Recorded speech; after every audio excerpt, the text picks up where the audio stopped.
Power ताकत of forgiveness यानी कि माफ़ी की या दरगुज़र की यानी कि दरगुज़र करने की ताकत।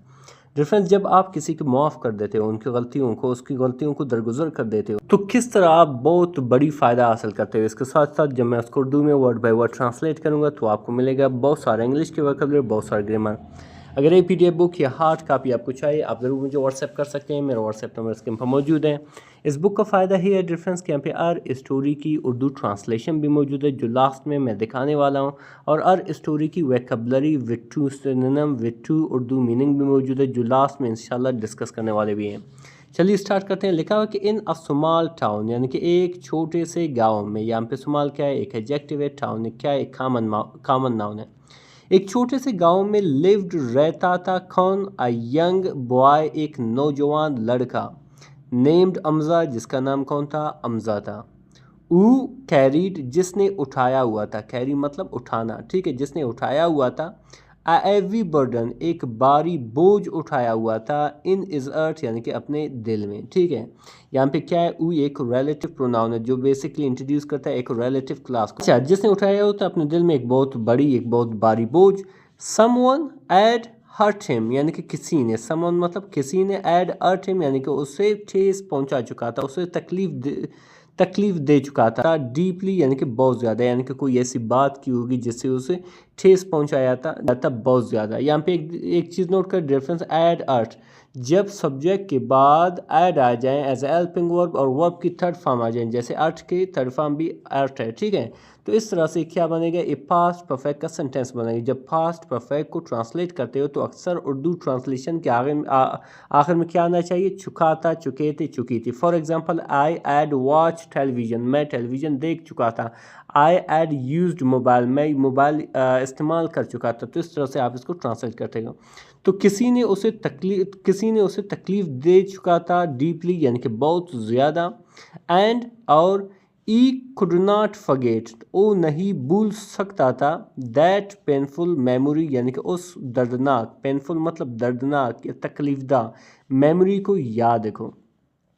तो आगे क्या लिखा डिफरेंस, आगे लिखा कि एवरी टाइम यानी कि हर बार, ई रिमेंबर्ड यानी कि वो याद करता था, द इंसिडेंट यानी कि उस वाक़े को, उस इंसिडेंट को।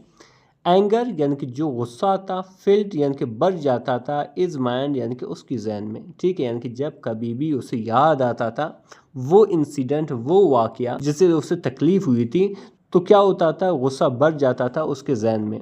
इट डिस्टर्ब्ड यानी कि ये क्या करता था, डिस्टर्ब करता था, खलल डालता था, परेशान करता था। इज़ पीस यानी कि उसके अमन को, सुकून को। And made him feel restless, और वो कैसा वो उसे महसूस कराता था, रेस्टलेस, बेचैन, बेसुकून महसूस कराता था। यहाँ पे देख रहे हो, इट डिस्टर्ब, जब सब्जेक्ट के बाद वर्ब की सेकंड फॉर्म आ जाए तो समझ लेना वो पास्ट इंडेफिनिट का सेंटेंस है। जैसे कि आई वेंट, मैं गया, ठीक है। तो ये क्या है, पास्ट इंडेफिनिट का सेंटेंस है। आई किक्ड हिम, मैंने उसे लात मारी, सही, ये दोनों पास्ट इंडेफिनिट का सेंटेंस है। तो इसी चीज़ ने क्या किया था, तो वो बेचैन महसूस करता था, इवन अत्ता के, during moments that should have been happy, अत्ता के उस दौरान भी जो उसे खुश होना चाहिए थे, ठीक है। यानी कि उस लम्हा जहाँ पे उसे खुश होना चाहिए था वहाँ पे भी ये बेचैन महसूस करता था उस वाक़े की वजह से। तो आगे क्या लिखा डिफरेंस कि अमज़ा बिलीव्ड यानी कि अमज़ा समझता था। वैसे बिलीव का मतलब है यकीन करना, लेकिन यहाँ पे इसका मैं नहीं समझता था। अमज़ा समझता था दैट के होल्डिंग ऑन टू एंगर यानी कि हमेशा गुस्से में रहना, वुड मेक हिम स्ट्रॉन्ग, उसे क्या बनाएगा, उसे स्ट्रॉन्ग बनाएगा, मजबूत बनाएगा। यहाँ पे मेक मतलब बनाना, स्ट्रॉन्ग मतलब मजबूत। ई थॉट यानी कि उसने सोचा, दैट कि फॉरगिविंग यानी कि दरगुजर करना या माफ़ करना, द पर्सन यानी कि उस शख्स को, वुड मीन इसका मतलब ये होगा एक्सेप्टिंग यानी कि मानना या कबूल करना, डिफीट यानी कि शिकस्त, एंड वीकनेस और कमज़ोरी, ठीक है। यानी कि उसका मतलब क्या था, अगर मैं उस शख्स को माफ़ कर दूँ, उसे फॉरगिव करूँ, तो इसका मतलब ये होगा कि मैंने हार माना है, मैंने शिकस्त खा लिया और मुझे और ये मेरी कमज़ोरी है। तो वो इस तरह उसे समझ रहा था।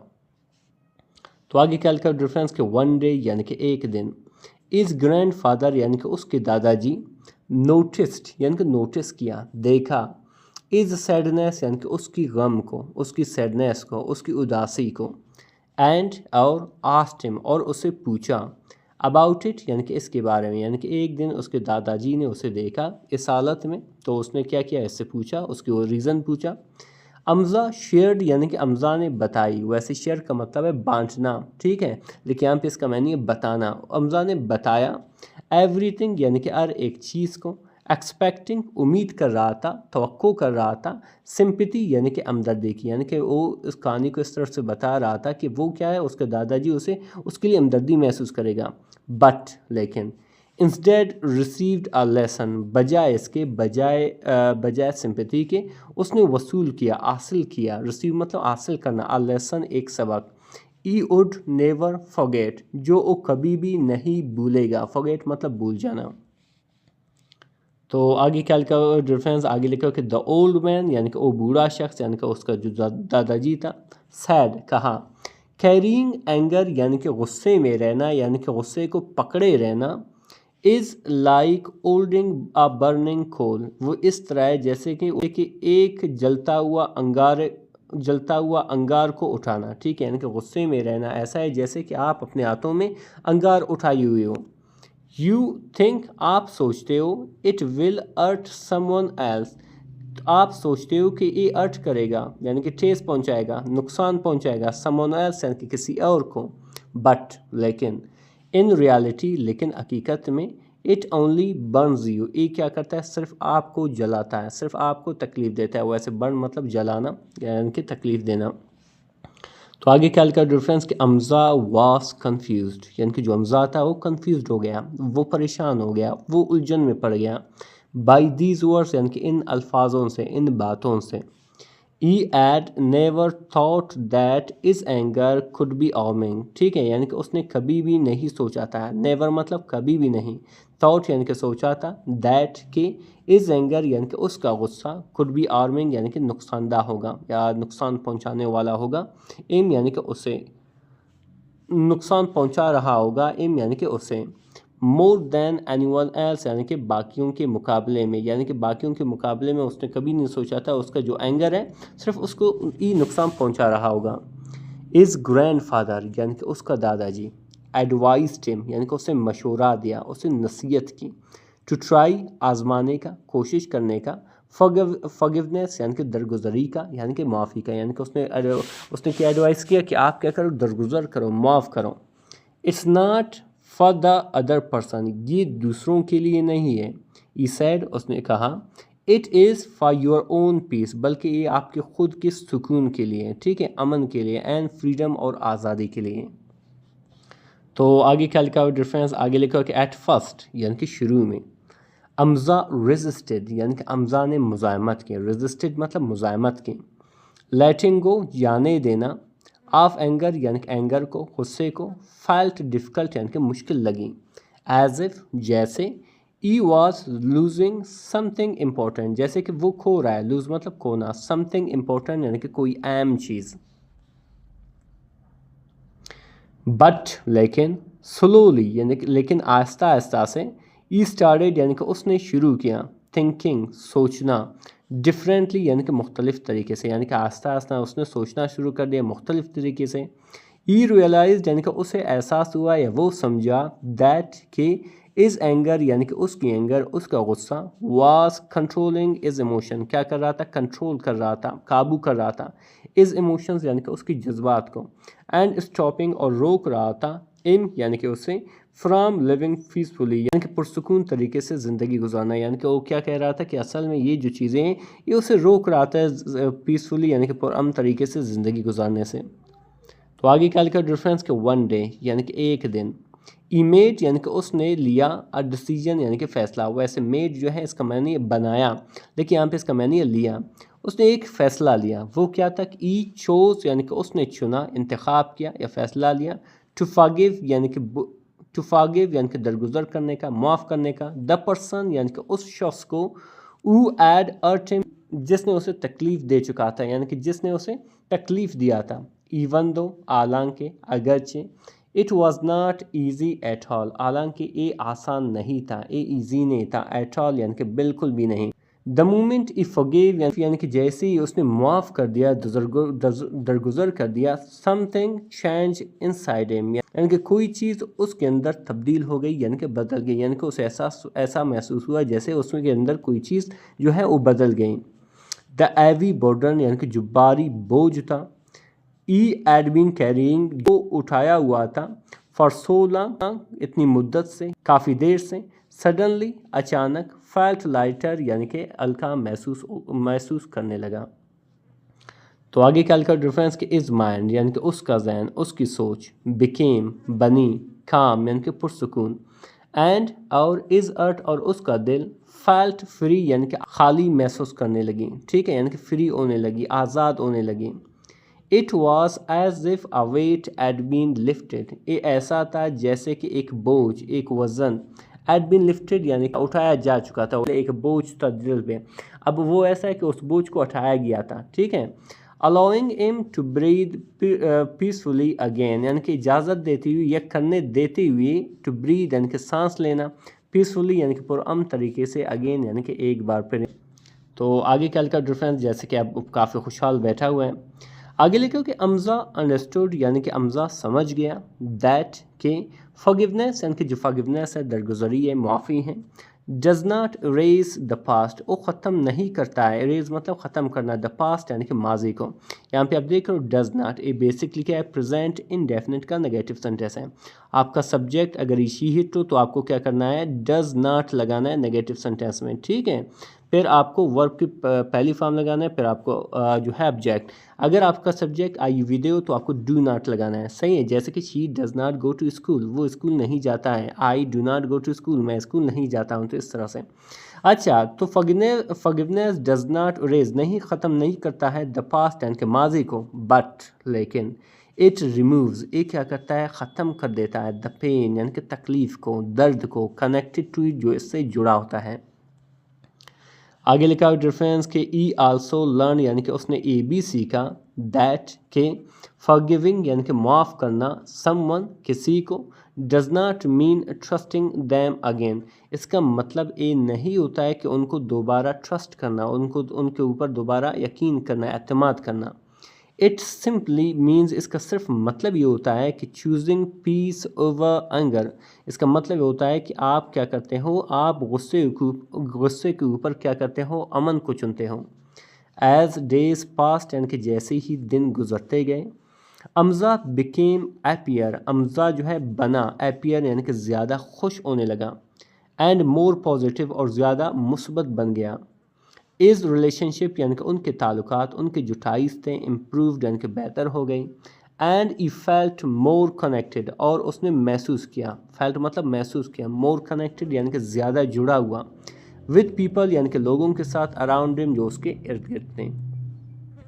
तो आगे ख्याल का डिफरेंस कि ई इवन मैट द पर्सन, वो अत्ता के मिला, ये सेकंड फॉर्म है मीट के, मिला द पर्सन यानी कि उस शख्स से, हु एड अर्ट एम जो उसे तकलीफ़ दे चुका था, जो उसे ठेस पहुंचा चुका था, एंड स्पोक और बात की या बोली उनसे, कामली यानी कि पुरसुकून तरीके से, there was no anger left यानी कि कोई गुस्सा बाकी नहीं बचा हुआ था, only a sense of understanding बल्कि जज्बा महसूस हुआ था अंडरस्टैंडिंग का, समझबूझ का, जहानत का, अक्लमंदी का। तो आगे क्या लिखा डिफरेंस, आगे लिखा हुआ कि द अदर पर्सन यानी कि जो दूसरा शख्स था, फेल्ट अशेम्ड यानी कि शर्मिंदगी महसूस की, एंड एपोलोजाइज्ड और क्या किया, माफ़ी मांगी, सिंसियरली यानी कि मुखलसाना अंदाज में।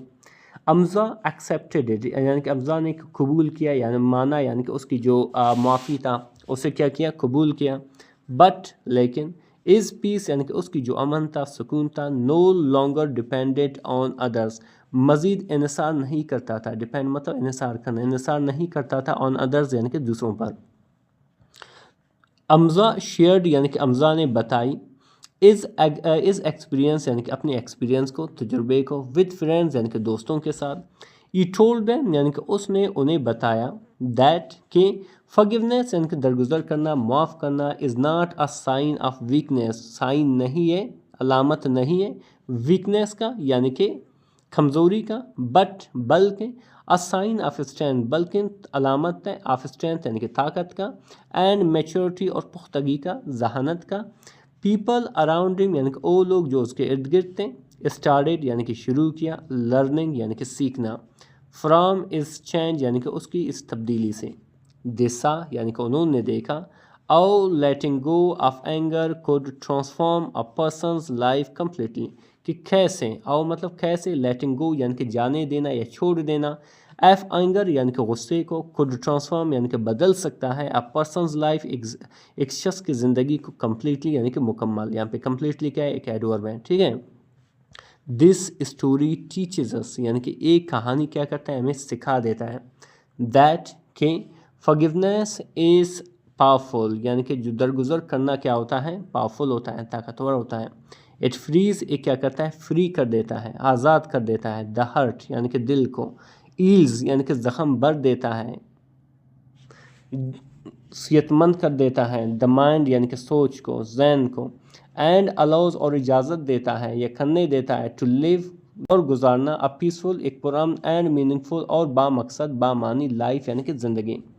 डिफरेंस हकीकत में एक उसमें एक ज़बरदस्त मैसेज थी, एक ज़बरदस्त पैगाम थी, ठीक है। हमेशा गुस्से में रहना जो है फ़ायदेमंद नहीं है आपके लिए, तो आपको क्या करना है, कभी कभी आपको जो है माफ़ करना भी चाहिए। अभी डिस्कस करने वाले उन वोकैबुलरी को यहाँ पे इस्तेमाल करें। सबसे पहले आता है बर्डन। बर्डन कहते हैं बोझ को, वज़न को, जिसे हम लाउड भी कहते हैं, जिसे हम वेट भी कहते हैं। एंगर कहते हैं गुस्सा, नाराज़गी को, जिसे हम रेज भी कहते हैं, जिसे हम फरी भी कहते हैं। डिफीट कहते हैं शिकस्त को, आर को, जिसे हम लॉस भी कहते हैं, फेलियर भी कहते हैं। इसी तरह डिफरेंस आता है खोल। खोल मतलब अंगार या जलता हुआ टुकड़ा, जिसे हम एम्बर भी कहते हैं, जिसे हम सिंडर भी कहते हैं। आर्मिंग, आर्मिंग कहते हैं नुकसान पहुंचाना या तकलीफ़ देना, जिसे हम डैमेजिंग भी कहते हैं, जिसे हम आर्टिंग भी कहते हैं। फॉरगिवनेस, फॉरगिवनेस कहते हैं माफ़ी, दरगुजर, जिसे हम पार्डन भी कहते हैं, जिसे हम मर्सी भी कहते हैं। रेजिस्टेड, रेजिस्टेड मतलब मुज़ाहमत की, मुखालफत की, जिसे हम अपोज्ड भी कहते हैं, जिसे हम रिफ्यूज्ड भी कहते हैं। डिसीजन कहते हैं फ़ैसला, इरादा, जिसे हम चॉइस भी कहते हैं, जजमेंट भी कहते हैं। पीस कहते हैं सुकून को, एतमीनान को, जिसे हम काम भी कहते हैं, ट्रंक्वालिटी भी कहते हैं। इरेज कहते हैं मिटाना, ख़त्म करने को, जिसे हम रिमूव भी कहते हैं, डिलीट भी कहते हैं। पेन कहते हैं दर्द को, तकलीफ़ को, जिसे हम सफरिंग भी कहते हैं, जिसे हम एक भी कहते हैं। ट्रस्टिंग कहते हैं भरोसा करने को, यकीन करने को, जिसे हम रिलाइंग भी कहते हैं, जिसे हम बिलीविंग भी कहते हैं। इसी तरह डिफरेंस आता है पॉजिटिव। पॉजिटिव किसको कहते हैं, मुस्बत को, अच्छे को, जिसे हम ऑप्टिमिस्टिक भी कहते हैं, जिसे हम गुड भी कहते हैं। रिलेशनशिप कहते हैं ताल्लुकात को, रिश्ते को, जिसे हम कनेक्शन भी कहते हैं, जिसे हम बॉन्ड्स भी कहते हैं। अशेम्ड कहते हैं शर्मिंदा को, नादिम को, जिसे हम एम्बेरस्ड भी कहते हैं और गिल्टी भी कहते हैं। एपोलोजाइज्ड कहते हैं माजरत को, माफ़ी को, जिसे हम सेड सॉरी भी कहते हैं, जिसे हम रिग्रेटेड भी कहते हैं। सिंसियरली, सिंसियरली कहते हैं मुखलसाना या दिल से, जिसे हम ऑनेस्टली भी कहते हैं, जिसे हम ट्रूली भी कहते हैं। स्ट्रेंथ कहते हैं ताकत को, कुव्वत को, जिसे हम पावर भी कहते हैं और फोर्स भी कहते हैं। मैच्योरिटी कहते हैं समझदारी को, पुख्तगी को, जिसे हम विजडम और ग्रोथ भी कहते हैं। ट्रांसफॉर्म कहते हैं बदल देना, तब्दील करना, जिसे हम चेंज भी कहते हैं, कन्वर्ट भी कहते हैं। इसी तरह डिफरेंस आता है पावरफुल। पावरफुल कहते हैं ताकतवर, मजबूत, जिसे हम स्ट्रॉन्ग, माइटी, ठीक है। ईल्स कहते हैं शिफा देना या ठीक करना, जिसे हम क्योर भी कहते हैं, फिक्स भी कहते हैं। फ्रीडम कहते हैं आज़ादी या रिहाई, जिसे हम लिबर्टी भी कहते हैं, इंडिपेंडेंस भी कहते हैं। मीनिंगफुल कहते हैं बामकसद या हैम, जिसे हम सिग्निफिकेंट भी कहते हैं, जिसे हम पर्पसफुल भी कहते हैं। काम कहते हैं पुरसुकून या खामोश, जिसे हम पीसफुल भी कहते हैं, क्वाइट भी कहते हैं। रेफरेंस ए इसकी उर्दू ट्रांसलेशन है, अगर स्क्रीनशॉट लेना चाहो बिल्कुल ले सकते हो। अच्छा, इस बुक का फ़ायदा है कि यहाँ पे हर स्टोरी की इस तरह उर्दू ट्रांसलेशन भी मौजूद है और इस तरह हर वर्ड के दो उर्दू मीनिंग और उसके दो जो है सिनोनिम भी मौजूद हैं, जो यकीनन आपको काफ़ी हेल्प करेगा इंग्लिश सीखने में। इस तरह के वीडियोस से न सिर्फ आप इंग्लिश सीखोगे, आप ग्रामर सीखोगे, बल्कि आपको वोकैबुलरी मिल रहा है, आपको ट्रांसलेशन के तरीके मिल रहे हैं। तो इस तरीके से आपको एक कंसेप्ट भी मिलेगा, एक सोच भी मिलेगा। तो इस तरीके से आप एक तीर से बहुत सारे शिकार कर रहे हो। अगर ये PDF बुक या हार्ड कापी आपको चाहिए, आप ज़रूर व्हाट्सएप कर सकते हैं। मेरा व्हाट्सएप नंबर इसके मौजूद है। मिलते हैं अगले वीडियो में इंशाल्लाह। अल्लाह हाफ़िज़।